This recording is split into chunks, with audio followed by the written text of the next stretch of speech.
Welcome to In Conversation. I'm your host, Peter Ingham. Did you ever find yourself asking questions such as, why are we here? Is there more to life than this? Or even, who wrote the Bible and can we trust it? If we can find the answers to these and other questions, we could unblock and enrich our lives. There are lots of different opinions on these topics. So to help us today, we have a panel of Christian leaders to help us explore these questions in further detail. So to introduce our panel, welcome to Phil Carman from St Andrew's Church in Starbeck. Okay, Ben Askew from Kairos Church. Hello. Sam Corderoy from the Hub in Harrogate, and also Pastor David Bolton from Mowbray Community Church. Hey, Pete. Recently, we had a conference in Harrogate, Hasn't Science Buried God? And this really takes us into our first question. Can science and Christianity coexist?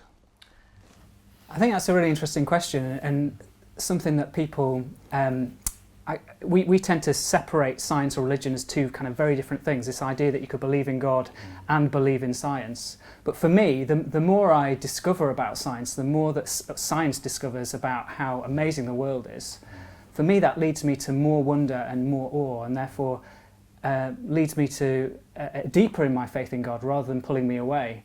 So for me, I don't see it as a contradiction. I see that science actually encourages my faith rather than pulls me away from it.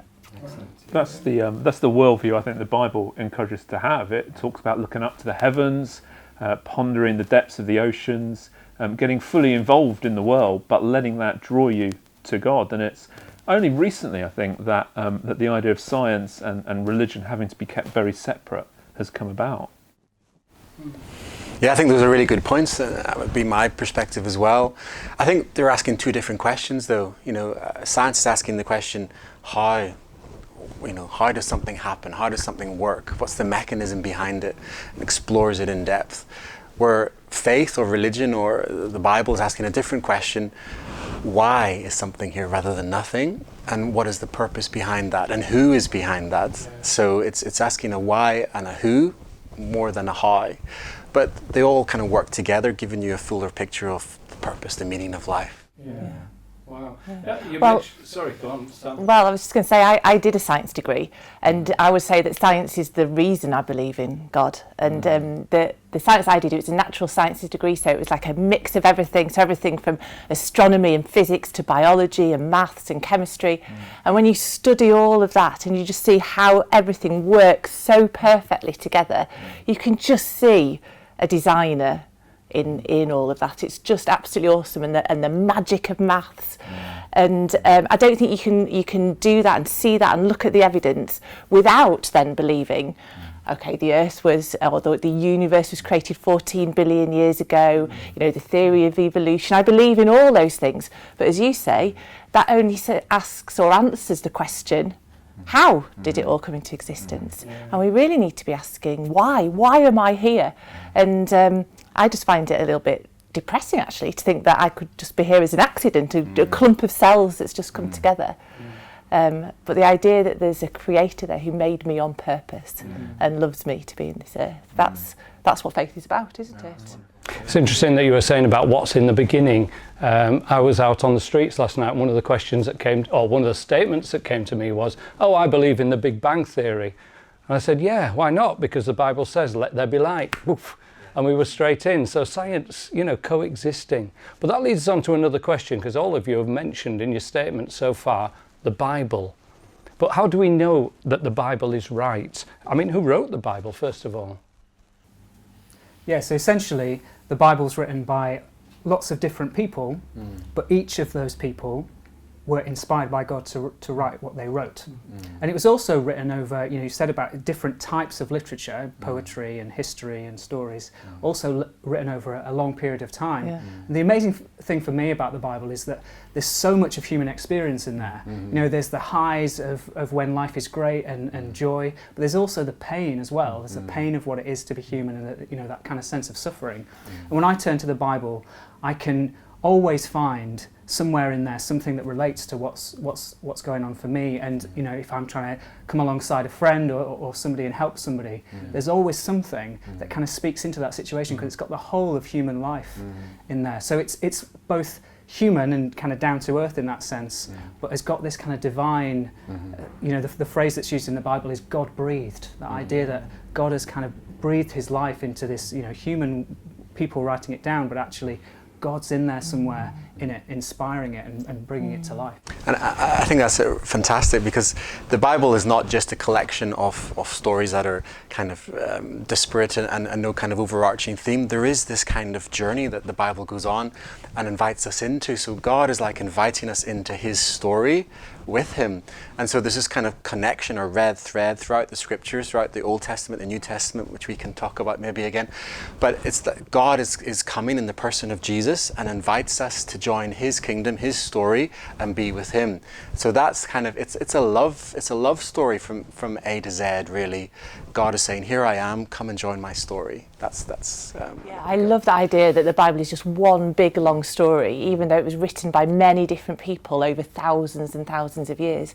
And when you see it all put together, you just see the story of God's love, don't you? And I think that's awesome, because often we see book series now that are just written today, and when you've read them all you think, oh my goodness, I can see how things feed all the way through, and we think that's amazing for just a book that was written or a series of books that was written in the last few years. But for something that took thousands of years and so many people to write, for it to just be one big story, I think really adds to its credibility. I love that idea. Sorry, Ben, go on. I love that idea because I love the idea that there's a bit of incompleteness in that story. So the Bible does have a sort of ending. There is the book at the end, Revelation, and it ends. But there's also this sense that the whole story is not completed, that there's more, and that we can get to play our part in that story as well. That we're almost by our lives writing the next bits. Yeah. I loved your illustration of it being a love story. Can you just let that idea grow a bit more? I mean, how is this a love story to us, or a love story according to the scriptures? Can we make that idea grow a bit? I think when you get to know the God of the Bible, he reveals himself as Father, Son, and Holy Spirit. So God himself is a Trinity, which means three persons, but one God. But he invites us into that community. He says, I have my community, but I invite you as my creatures into that community to enjoy me, to enjoy life. So the Bible is a revelation of that. So from the earliest creation and the relationship between God and humanity, all the way through where God becomes man in Jesus, and then says, this is how you're to live, and I will also die for your sin, which is another big topic.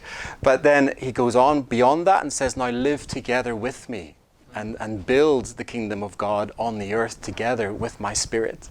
So it's a wonderful love story like that, where God, in a sense, calls himself the groom and we are the bride. And he's wooing the bride. He's bringing us to himself and saying, let's do life together. Yeah. That's why. And I guess, like all good love stories, there's real drama in that as well, because there's, if it's the story of God and humanity or God and creation, there's this pulling away and coming back together. That there's again and again the family to start with, and then the tribe, and then the people of God keep turning away from God, and God keeps trying to reach back to them, and they get another chance, and then they turn away again. And like in good love stories, you get the kind of up and down and the drama of that. That's definitely there. And again, I think that reflects our own human experience. Is that we as human beings, we mess up, and we need that sense of forgiveness and being welcomed back into that community. You said that door's always open to come back into it, even though we might turn away and we might fall away. Throughout the Bible is that kind of very up and down of God welcoming people back and people turning away again. And it's very real, isn't it? Love. It's very real. So we see a very gracious God here. But I think that's the big thing to remember about the Bible, because people who are coming to this for the first time might have a perception that Christians are always arguing about what different things mean and having different points of view. But I think what we all agree on, and it's the most important thing, is that the God of the Bible is a God who loves us, and that the whole story is about him loving us as individuals and wanting to draw close to us. So that's the big message, isn't it? I saw a lovely picture once about, and it was the Earth being photographed from 90 million miles away, and it was like a sunbeam going through dust, and the Earth was just this minute piece of dust. And when we hear about God filling the universe, it's that same God who focuses on every life that has lived on this piece of dust and the hand of friendship that's extended to it. But we're talking about God, and we from a Christian perspective, we talk about God from God the Father, God the Son, and God the Holy Spirit. But can we explore a bit more about, is there any historical evidence, or what historical evidence there is to say that Jesus actually existed? Yes, I think that there'll be a whole group of people who say, well, yeah, I can believe that there might be a God, and they might have a sense that, or maybe there's a God. And I suppose the claim of Christianity is that it's God expressed in quite a specific way in the person of Jesus. For me, that's really central to how I relate to God, because God is not just a kind of distant figure or being or kind of thing in the sky or far away or invisible. It's God kind of in human flesh, and it's that sense of being able to God being able to relate to us and us being able to relate to God, because God comes in human form. So that's a real key to how, for me, I understand God, is through the person of Jesus, and through, as we talked about the Bible and the stories of the things Jesus said, the things he did, how he responded to people, how he loved people, particularly how he loved people who other people thought were no good and kind of pushed out to the sides. Jesus again and again went towards those people and welcomed them. And in fact, he was harshest towards the people who were kind of at the top of society, the people who would think they were important, religious leaders and others, and he was kindest and most loving to the people who everyone else thought were no good, those who were kind of pushed on the outside. So for me, the more I learn about Jesus, I feel like I'm connecting with God through the person of Jesus and in the person of Jesus. Right, but looking at the historical evidence, for example, the Old Testament is filled with Jesus in one form or another, looking at the prophecies and stuff. Can these be classified historical evidence for who Jesus is? That's a really difficult question, Pete. I think the first thing to look at when you're looking at historical evidence for Jesus is that, of course, we as Christians turn to the Bible first, but there's actually lots of non-Christian writers and non-Christian historians who are alive at the time of Jesus, writing about what was going on in that piece of the world, who talk about Jesus and talk about the fact that he died. So, I mean, you guys will know much better than me. I know the name Josephus. He was a Jewish one who was writing for the Romans, wasn't he? First century. Yeah, and there were lots more. So we know from non-Christian sources that Jesus was a real person who did die at the hands of the Romans. Yeah, that's fantastic. So, just to pick up on that, so Josephus was a Jewish historian, wasn't a Christian, but does mention Jesus twice in his writings in the Jewish antiquities. So he says that Jesus was a wonder worker, a man who did amazing deeds, a wise man, and that his followers claimed he was alive after Pontius Pilate condemned him to death. So he mentions his crucifixion, and he mentions the fact that his believers said he's alive again. And then there was another non-Christian writer, Tacitus, I think, in the first century, also talking about Emperor Nero. It talks about the fire in Rome and how Nero blamed the fire on the Christians, and then traces it back and says, who are these Christians? Well, they're followers of Christ. He mentions this, Tacitus, saying he was put to death under Pontius Pilate, the governor, in the reign of Emperor Tiberius. So he names the actual emperor at the time. So all of them except Josephus, Tacitus, non-Christian, but Jewish or Roman, that Jesus existed as a person. No one denies him. Even the Jewish enemies don't deny he existed. In the Talmud, the Jewish writings, after the time of Jesus, the first couple of centuries after, they claim that he was a sorcerer or a magician, but they claim that he existed. They don't claim that he didn't exist. So I think it's taken for granted by mainstream scholarship Jesus was an historical person. Right. It's important as well to acknowledge the value of those couple of bits of evidence. If we were talking, for example, about the Second World War, did Winston Churchill exist? There'd be loads of documents, loads of pieces of evidence about him. But the further back we go, the fewer there is. But there is actually as much, if not more, evidence for the existence of Jesus as other historical figures from the time. Julius Caesar, for example, people like that. The evidence for Jesus is strong. It's also important not to discount the evidence in the Bible just because it's the Bible. And in that we've got 4 eyewitness accounts of the life of Jesus, with differences in them as well as similarities, but 4 very personal written accounts of what Jesus was like, what he did, how he acted, where he went, which we can trust. And we can't discount those because those are eyewitness accounts, there's eyewitness testimony in there. So first century kind of documentation, fantastic. Yeah. I think the other thing that I really like and that gives me confidence in particularly the New Testament is that when historians are looking back to see whether or not documents or texts are accurate, they look at how soon after the first piece of writing was written was the first copies made, and then secondly how many copies were made. And of course the closer the time gap and the more the number of copies, the more reliable that evidence is considered just from a purely historical academic point of view. And when you look at the New Testament, the number of copies far exceeds anything else that was written at that time. And also the first copies were in a really close period of time to when Jesus was alive. So in terms of historical accuracy, those texts, any historian would say that there's a huge amount of weight to be put on those versus almost anything else that's available from that time period. Isn't that exciting though, that there's so much writing and copies of it? Because what it implies to me is that this is a life that almost immediately had an explosive impact on people around him. They had to keep passing around the records of his life. They had to keep telling the stories. Doesn't just speak about whether we can trust the records, but of how significant, how important those records are. That's brilliant. Because of course it took so long for them to write it out, didn't it? Yeah. So it was a massive undertaking.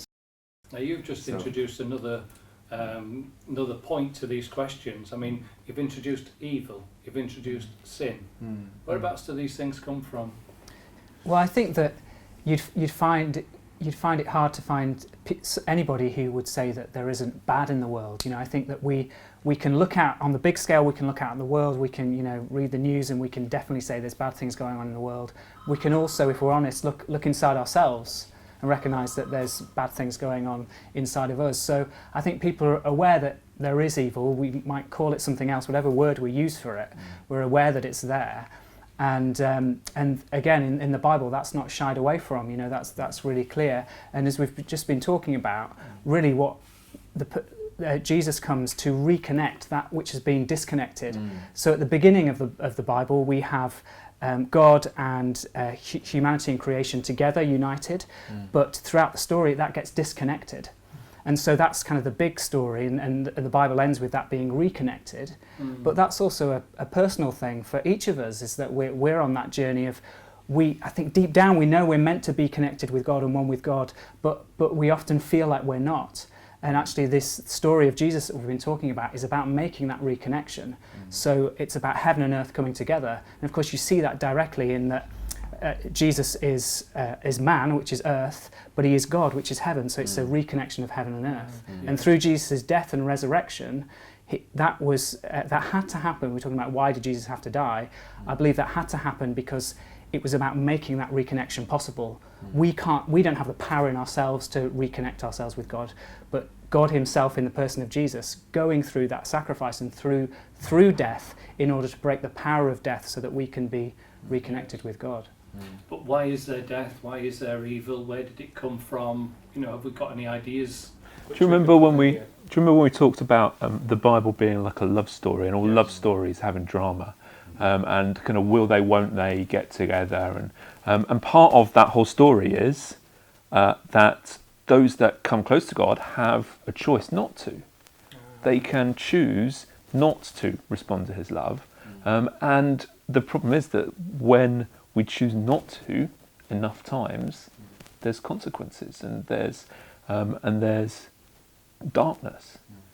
So I would say, where did evil come from? It comes as a consequence of the ongoing choices not to respond to God, not to go God's way. Ideas of sin and evil, they're things that challenge us, that we don't always like to talk about because we don't like being judged, do we? But deep down, I think lots of us have a sense that we feel complicit, like we're part of some of the bad things that are going on. You might deep down know your phone is made in a sweatshop, you know that, but you don't quite deal with it. You might know that there's things going on in the world that you could change, but we don't. So we all have that understanding that there is something wrong, and we're probably a part of what's wrong. Okay, so really you're saying that evil was introduced into the world so that God wouldn't be a dictator, so that he could give us a choice, maybe, so that, you know. It all comes back to free will, though, doesn't it? I mean, I think that's what you're looking at. Because God is love, he creates creatures who can live in love with him, and love has to be free. So with that comes free will. So you can choose, as you were saying, Ben, to turn away from God and not to be loving to God, or even not to love yourself. And you can get yourself in all kinds of bondages and darkness. And so God has to create the possibility of that choice. So with freedom comes the possibility to do great good, to be a Mother Teresa, but with freedom comes the ability to be a Hitler and to do great evil. And God took the risk with creating us, but because he's love, I can't see how else he could have done it. So that's part of the origins of evil. And we love the polarities. We love the Mother Teresa and the Hitler idea because it lets us off the hook. Truth is, probably most of us are somewhere in between, with a bit of amazing moments and a bit of being utter toe rags. Yeah. But can God forgive everybody? I believe so, yeah. Yes. Yeah, I think, I don't think there's any limits to God's forgiveness. Yeah. Absolutely. I mean, I think God is love. God is love, God is light. And of course, he welcomes everybody into that. That's why he creates us, to enjoy that. So we all need forgiveness. The thing about the cross and evil is that God takes it on himself. He doesn't say, you've done this wrong, so now I receive the punishment. He first says, well, look, I'll take the punishment in a sense, even the moral debt of it and the consequences on myself. So he breaks that kind of karma, the bad karma that we might see what we were getting, even justly getting. He breaks that, and that's called grace. You know, God, here's a free gift. I'll take the bad stuff, you get the good stuff. Wow. But I think a lot of people who are looking at Christianity might be thinking, oh no, it's not for me because I've done loads of stuff, or, you know, God wouldn't forgive that. And, God forgives us all. God does forgive everything.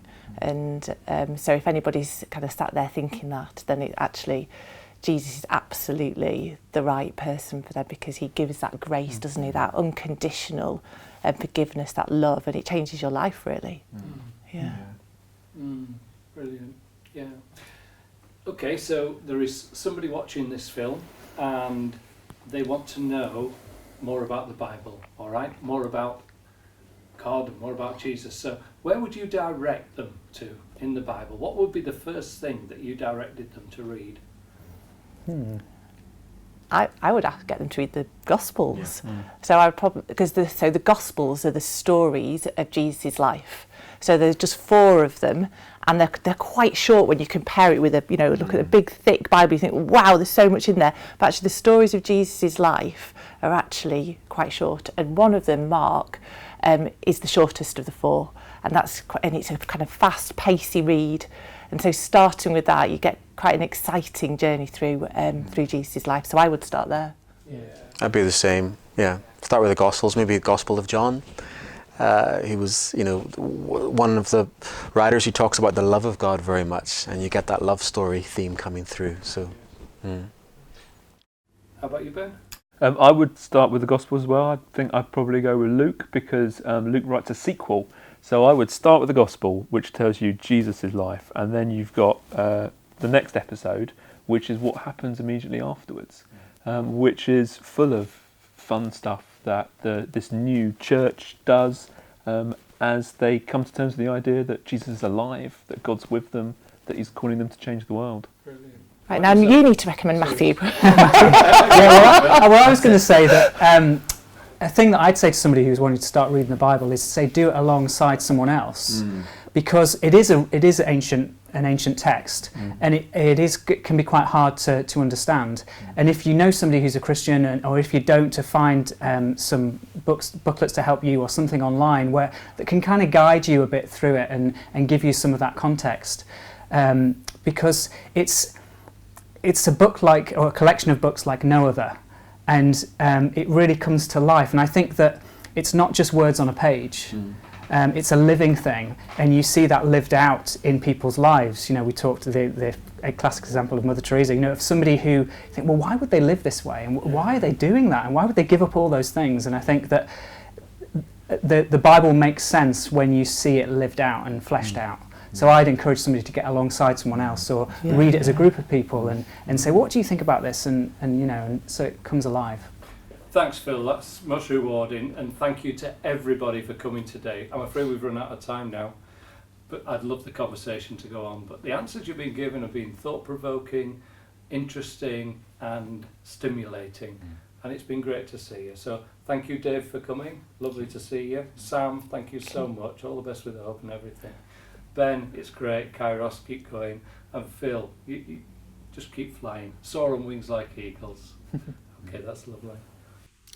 If this has whetted your appetite and you wish to have some further discussion on these questions, or indeed any matter relating to faith and Christianity, then do have a look at the Harrogate Alpha website, or visit the website of any of the churches that have been represented here today. I'm sure you'll find them very interesting. On the Harrogate Alpha website, alphaharrogate.org, you'll find details of upcoming Alpha courses that the churches in Harrogate run. These are open to everyone and is an informal setting where discussion and debate are encouraged. I'm so pleased you could join us, and I'll see you next time when we are in conversation.